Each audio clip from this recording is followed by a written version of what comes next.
अस्सलाम वालेकुम दोस्तों कैसे हाल चाल है दोस्तों। बच्चों का शौक़ करें। बच्चे निकले हुए थे तो मैंने सोचा कि दोस्तों को बच्चों का शौक़ करवा दूँ। ये है जी नीला रोजा, इसका शौक़ करें। ये एक बच्चा है जी लाल सिरा सा हल्का सा, इसका शौक़ करें।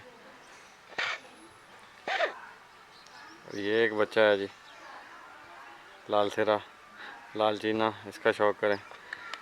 ये भी है जी एक चीना, इसका शौक़ करें। ये भी एक रोजा बच्चा है जी, इसका शौक़ करें। ये नली मोजा है। तो ये माशाल्लाह सारे बच्चे हैं। तो मैं सोच रहा था कि दोस्तों को शौक़ करवा दूँ। इस बच्चे का करें जी क्लोज शौक़, बड़े खूबसूरत। ये देखें जी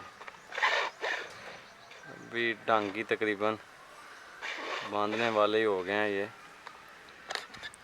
ये बच्चा भी डांगी बांधने के काबिल हो गया है। ये बच्चा भी,